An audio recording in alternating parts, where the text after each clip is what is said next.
क्या भोग भोगने से त्याग वैराग्य संभव है? संसार भोग ही भोग रहा है, त्यागी वैराग्य हो जाता है? भोग भोगने से आग में घी डालने जैसा है।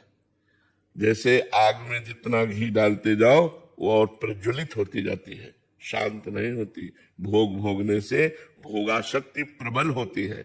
भोगों के त्याग से पहले भोगों का भोगने का सुख आकर्षित करता है, वो भोगों का त्याग कर दिया तो फिर वैराग्य हो जाता है। वैराग्य से भोगों के सुख का नाश हो जाता है, फिर उपरति हो जाती है, भोगों की स्मृति का भी नाश हो जाता है।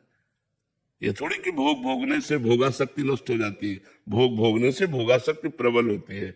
कोई एक हमें उदाहरण बताओ जो भोग से योग को प्राप्त हुआ हो। जब भोग भोगोगे तब उसकी आसक्ति बढ़ती चली जाएगी, और जब त्यागोगे तो जितना भोगा है उतना ही प्रबल आसक्ति का त्याग करना पड़ेगा। और जो बाल्यावस्था से भोगों का स्पर्श ही नहीं किए उनके स्फुरणा होती शांत हो जाती, क्योंकि भोगानुभूति नहीं है, भोगों का त्याग है। जो आकर्षण है भजन के बल से नष्ट हो जाता है, वो भगवान को प्राप्त हो जाते हैं। जो गृहस्थ से निकलते हैं उनको बहुत समय लगता है और फिर लड़खड़ा कर उसी में गिर जाते हैं, क्योंकि वो आसक्ति है, उसका स्वाद लिया है, और जहां उसका संयोग आया तो उसके में फिर फिसल गया। तो इसलिए भोग करके और भोगाशक्ति प्रबल, जैसे सब गृहस्थी में ही है। अभी तो आप नए बच्चे हो, जितने गृहस्थी में सब शांता कारण होते, क्योंकि भोग ही भोग रहे।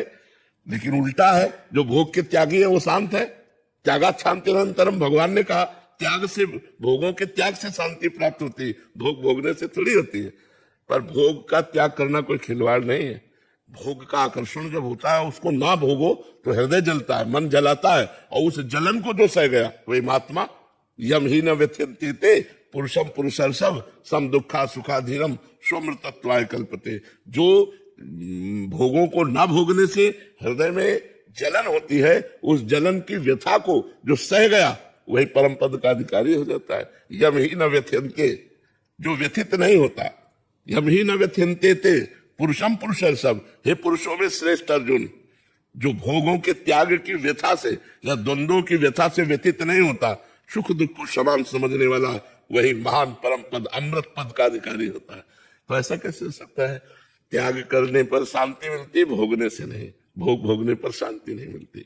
महाराज ययाति ने अपने तो आयु भोगी ही, लेकिन तृप्ति नहीं हुई, तो अपने 4 पुत्रों में से एक पुत्र की आयु ली, 1000 वर्ष तक अपने पुत्र की जवानी भोगी, लेकिन फिर भी वही तृप्ति।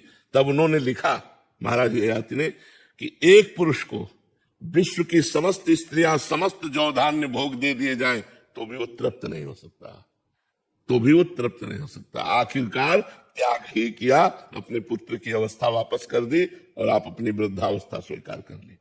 भोगों को जबरदस्ती त्याग किया जाता है, कभी तृप्त होकर कोई नहीं छोड़ पाया कि अब बस थोड़ी देर के लिए तृप्ति का अनुभव होगा, फिर थोड़ी देर बाद वही लालसा, अब ऐसे भोगेंगे, अब ऐसे भोगेंगे, अब ऐसे भोगेंगे, नवीन नवीन चाह, नवीन नवीन भाव, इसको नहीं अब इसको भोगेंगे, इसको नहीं अब इसको, पूरा जीवन निकल जाता है भोगते हुए।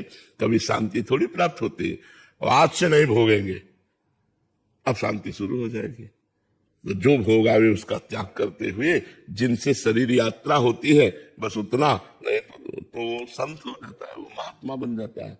तो समझ में आई बात बच्चा तुम्हें? जी।